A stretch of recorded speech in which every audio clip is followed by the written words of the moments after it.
आज rough draft movie के start में हम एक गेम डेवलपर और प्रोग्रामर को देखते हैं जिसका नाम क्रिल है। क्रिल पे होश था और जब उसे होश आई है तो वो पुलिस की गाड़ी में था। ये गाड़ी की विंडो से बाहर का सीन देखने लगता है और याद करने लगता है कि इसके साथ हुआ क्या था। हमें पता चलता है कि क्रिल पिछली शाम एक लड़की को उसके घर के बाहर सरप्राइज देने गया था जिसे कि वो लाइक करता है। इस लड़की का नाम एना है और क्रिल इसको मनाने लगता है क्योंकि ये लड़की क्रिल से नाराज थी और वजह ये थी कि क्रिल हमेशा बिजी रहता था। क्रिल एना का बर्थडे सेलिब्रेट करना चाहता था मगर असल वजह तो ये थी कि एना का बर्थडे 2 दिन पहले गुजर चुका था और अब सेलिब्रेट करने का क्या फायदा। एना वहाँ से चली जाती है नाराज होकर और क्रिल अपने दोस्त के साथ वापस ऑफिस आ जाता है। क्रिल ने कुछ दिन पहले एक गेम को डिजाइन किया था जिसकी वजह से इनकी कंपनी को बहुत बड़ा कॉन्ट्रैक्ट मिला और इसी बात की सेलिब्रेशन कंपनी में की जा रही थी। इसके बाद क्रिल अपने घर आता है लेकिन घर में एक स्ट्रेंज लेडी है। क्रिल उस लेडी को बिल्कुल भी नहीं जानता था और उसको कहता है कि मेरे घर से चले जाओ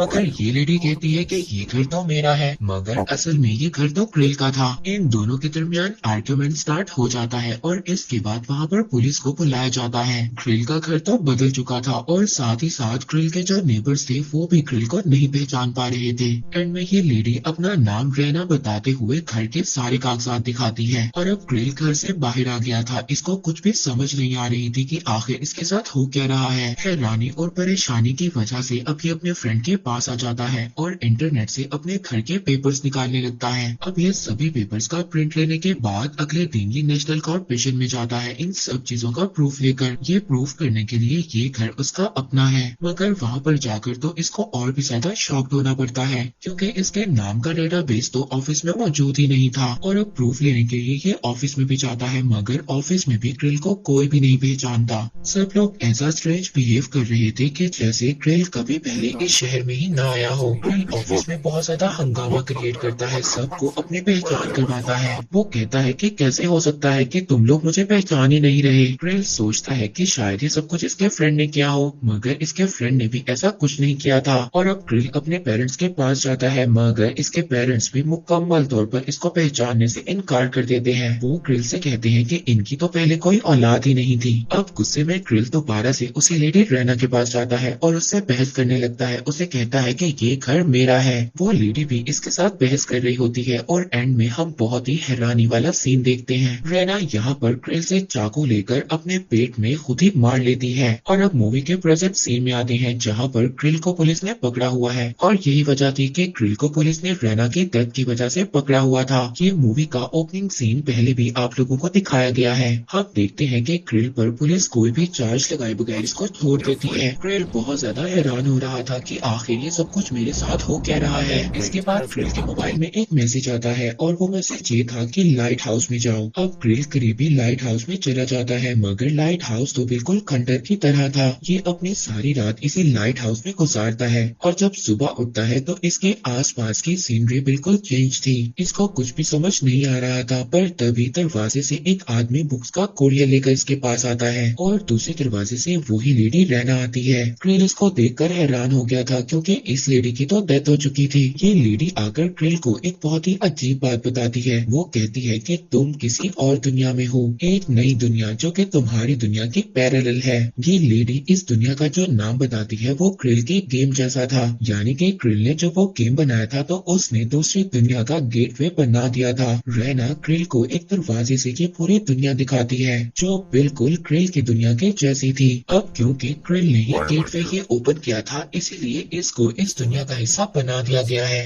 अब क्योंकि क्रिल को इसी दुनिया में रहना था इस वजह से रेना ने क्रिल की असल आईडी उसकी असली दुनिया से मिटा दी थी और यही वजह थी क्रिल के ना तो पेरेंट्स और ना ही कुली कोई भी इसको पहचानता नहीं था। ये लेडी इसको बताती है कि अभी तो तुमने सिर्फ एक ही दुनिया देखी है बल्कि ऐसी हजारों दुनिया है जो दूसरी दुनिया के पैरेलल है जिसमें कुछ के गेट तो ओपन हो चुके हैं और कुछ के होना बाकी है। और वो बताती है कि कुछ लोग ऐसे भी हैं जिनको पैरेलल वर्ल्ड का पता है और वो एक वर्ल्ड से दूसरे वर्ल्ड में एक टावर के जरिए आते हैं जिन्हें के ट्रैवलर कहा जाता है और क्रिल का यही काम होगा उन ट्रैवलर्स पर तहकीकात करना। ये लेडी बताती है कि यहाँ पर एक दुनिया से दूसरी दुनिया के बहुत से गेटवे हैं और इनमें से एक गेटवे को क्रिल ने ही खोला है और बाकी के गेट खुलना बाकी है। ये लेडी क्रिल को बताती है कि ये इंसान नहीं है बल्कि सुपर एंटिटी है। यहाँ पर ये लेडी क्रिल को एक अलमारी दिखाती है जिसमें से क्रिल कुछ भी ले सकता था। क्रिल कहता है कि मुझे कुछ भी नहीं चाहिए, मुझे बस अपनी दुनिया में वापस जाना है। रेना कहती है कि अगर तुम अपनी दुनिया में वापस चले भी जाओ तो वहाँ पर तुम सिर्फ एक क्रिमिनल हो और वहाँ पर तुम्हें कोई जानता भी नहीं है। इसके बाद वो लेडी यहाँ से चली जाती है और हम देखते हैं कि क्रिल अपने फ्रेंड को भी इसी टावर के जरिए इस दुनिया में ले आता है। और हैरानगी की बात तो ये है कि क्रिल का फ्रेंड क्रिल को जानता था। अब क्रिल सारी की सारी कहानी अपने फ्रेंड को बताता है। ये सुनकर बहुत ज्यादा हैरान हो गया था। तभी हम देखते हैं कि कुछ ट्रेवलर्स भी टावर के जरिए इस दुनिया में आ जाते हैं और इनमें एना और उसका दोस्त भी था। अब एना जो कि दूसरी दुनिया में आई थी, इसकी याददाश्त मिट चुकी थी और ये क्रिल को नहीं पहचानती थी। एना का फ्रेंड इस सोसाइटी का हिस्सा था और उसने एना को भी इस दुनिया में लाकर घुमाने का प्लान बनाया था। अब क्रिल इन दोनों का ट्रैवलर अप्रूव करता है और ये दोनों इस दुनिया को घूमने के लिए निकल जाते हैं। अब क्रिल अपने फ्रेंड के साथ इन दोनों का पीछा करता है। ये दोनों एना को ढूंढ ही रहे थे, तभी एक रोबोट आकर क्रिल पर अटैक कर देता है। पर यहाँ पर हम देखते हैं कि क्रिल के अंदर बहुत ज्यादा सुपर पावर्स थी और ये बहुत ही आसानी से रोबोट से लड़ रहा था। हम देखते हैं वो रोबोट इसको छोड़कर यहीं पर भाग जाता है। इसके बाद क्रिल एक लेडी को देखता है जो कि मर रही होती है। ये लेडी पानी मांग रही होती है। क्रिल जब इस लेडी को पानी देता है तो ये लेडी क्रिल को बताती है कि हमारी दुनिया में पानी जख्मों के घाव जैसा है, अगर हम मर रहे हो तो पानी पिए हम लोग ठीक हो जाते हैं। ये लेडी क्रिल को बताती है ये भी एक लेडी कस्टम ऑफिसर है और वो बताती है कि वो इमोर्टल है और इसकी एज आगे अभी तक नहीं बढ़ी। और क्रिल को यहाँ पर पता चलता है कि वो भी इमोर्टल हो चुका है। इसके बाद क्रिल दोबारा से टावर में आता है, रेस्ट करता है और सो जाता है। और जब वो उठता है तो देखता है टावर का एक और गेटवे दूसरी दुनिया में ओपन हो गया था। क्रिल अब दूसरी दुनिया देख रहा था जो पहली दुनिया से भी ज्यादा खूबसूरत थी। तभी यहाँ पर रेना और सीनियर कमेटी के लोग आ जाते हैं जो कि इस नई दुनिया को चेक करने लगते हैं। इसके बाद रेना क्रिल को एक लॉकेट पहनाती है और उसको कहती है कि तुम इस दुनिया से इस टावर से 15 मिनट का रास्ता ही तय कर सकते हो और तुम्हें उस 15 किलोमीटर के अंदर अंदर ही रहना होगा और अगर क्रिल 15 किलोमीटर से आगे जाता है तो ये मारा जाएगा।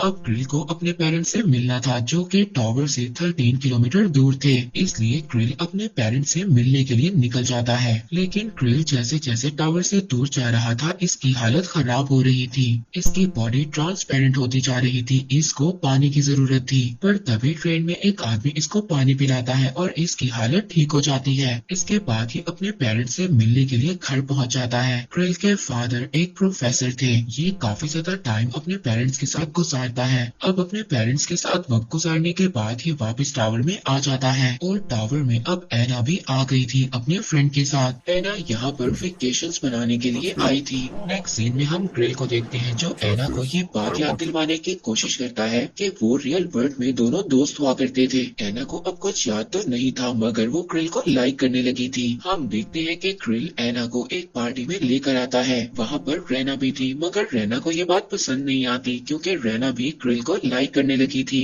अब रेना एना को जाकर बताती है कि तुम जिसको पसंद करती हो वो ह्यूमन नहीं है बल्कि एक सुपर ह्यूमन बन चुका है। एक्चुअली में ये पार्टी भी क्रिल के लिए थी क्योंकि क्रिल ने 2 दुनिया के दरवाजे खोल लिए थे। रेना इन सब के बाद भी रुकती नहीं है। वो एना को किडनैप कर दूसरी दुनिया में भेज देती है। वहाँ पर हम क्रिल को देखते हैं जो एना को ढूंढ रहा था मगर उसको एना नहीं मिल रही थी। वो दोबारा से टावर में आ जाता है। वो एना को कॉल करता है मगर एना कॉल भी पिक नहीं करती। तभी हम देखते हैं कि कमेटी की एक मेंबर क्रिल के पास आती है। कमेटी की ये मेंबर क्रिल को ये टास्क देती है कि तुमने एक रियल वर्ल्ड का दरवाजा खोला है और वो बताती है कि ये मेन वर्ल्ड ही ओरिजिनल वर्ल्ड है और बाकी सभी वर्ल्ड उसकी कॉपी है। और वो ये भी बताती है कि ये एक परफेक्ट वर्ल्ड है। यहाँ पर कभी कोई लड़ाई नहीं हुई, कभी कोई बीमारी नहीं फैली। वहाँ के लोग खुशहाल जिंदगी गुजारते हैं, एक दूसरे से प्यार करते हैं, एक दूसरे की इज्जत करते हैं। कमेटी के ये मेंबर क्रिल को ये टास्क इसलिए दे रही थी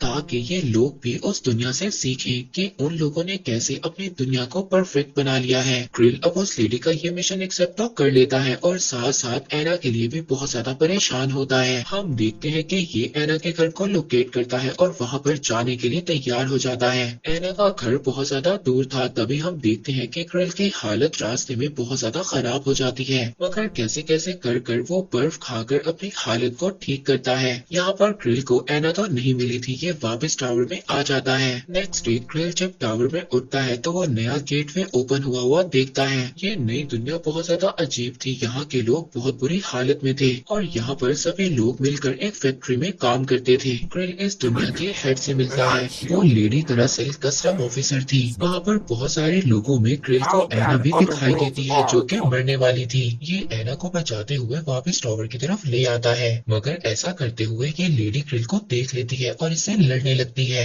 मगर तभी हम देखते हैं वहाँ पर सभी लोग उस लेडी पर अटैक कर देते हैं क्योंकि ये लेडी सब पर जुल्म किया करती थी। यहाँ पर क्रिल को भी मौका मिल जाता है और ये एना को उठाकर टावर की तरफ ले आता है। तभी क्रिल का फ्रेंड क्रिल से मिलने आता है और इसको बताता है कि इसको भी कस्टम ऑफिसर बना दिया गया है और ये अब क्रिल को सजा देगा क्योंकि क्रिल ने रूल्स तोड़े हैं। ये क्रिल का बाहर जाने का लिमिट कम कर देता है। पहले 15 किलोमीटर था और अब ये 50 मीटर तक रख देता है, यानी कि क्रिल टावर से बाहर सिर्फ 4 ही कदम चल सकता है। अपने फ्रेंड के जाने के बाद क्रिल को ये बात पता चलती है कि एना कुछ ही देर में मर जाएगी क्योंकि उसकी हालत बहुत ज्यादा खराब है। ये एना को उठाकर 15 किलोमीटर बाहर ले जाता है और इसी वजह से अब क्रिल की बॉडी भी कमजोर हो गई थी। पर तभी हम देखते हैं कि एना क्रिल के गले से वो लॉकेट खींच लेती है जिसकी वजह से क्रिल और एना बच जाते हैं। अगले दिन जब क्रिल की आंख खुलती है तो अब ये नई दुनिया में था। ये दुनिया बहुत ज्यादा प्यारी और एडवांस थी। यहाँ की टेक्नोलॉजी बहुत ज्यादा आगे की थी। क्रिल यहाँ पर इस दुनिया के कस्टम ऑफिसर से मिलता है जो कि इसे इस दुनिया के बारे में सारी इन्फो देता है। पता चलती है कि यही मेन वर्ड है जिसको खोलने का कमेटी के मेंबर ने कहा था। ये ऑफिसर बताता है कि इसी वर्ड ने बाकी सारे वर्ड्स को बनाया है।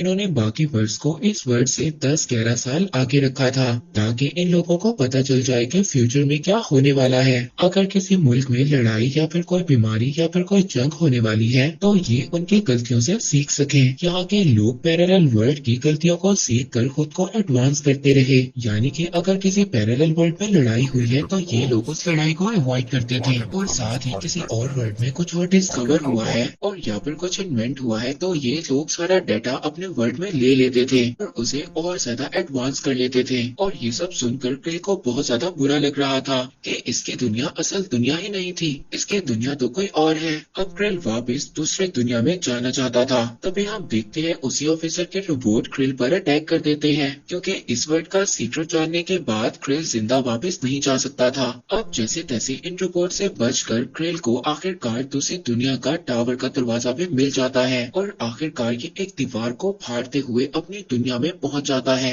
यहाँ पर इसको रैना दिखाई देती है जो कि बहुत ज्यादा गुस्से में थी। गुस्सा इसको इसलिए था क्योंकि क्रिल ने अपने गले का लॉकेट निकाल लिया था जो कि उसे रैना ने दिया था। अब क्रिल एना को ढूंढ रहा था मगर एना को भी रैना ने दूसरी दुनिया में डाल दिया था। क्रिल को बहुत ज्यादा गुस्सा आ गया था कि रैना ने क्यों एना को दूसरी दुनिया में भेजा। यहाँ पर हम देखते हैं कि क्रिल और रैना के दरमियान अच्छी खासी फाइट होती है और इसी लड़ाई में क्रिल रैना को मार देता है और जैसे ही रैना मर रही होती है इस गेम की दुनिया कोलैप्स होने लगती है। अब जैसे ही रैना मरती है वो लोग जिनकी यादाश्त जा चुकी थी उनकी यादाश्त वापस आ जाती है और अब इसी वजह से क्रिल की मदर उसको कॉल कर घर वापस बुलाती है। अब क्रिल का फ्रेंड आता है और क्रिल को बताता है क्योंकि तुमने टावर को तोड़ दिया है इसीलिए अब तुम इस दुनिया से दूसरी दुनिया में नहीं जा सकते और अगर तुमने एना को बचाना है तो तुम्हें बाकी दुनिया के गेटवे दोबारा बनाने होंगे। क्रिल का फ्रेंड भी उसकी मदद करना चाहता था और अब ये दोनों मिलकर दूसरी दुनिया के गेटवे बनाने की खोज में लग जाते हैं। वहीं पर हम फायर ब्रिगेड को देखते हैं जो टावर की आग बुझाने के लिए पानी मारने लगते हैं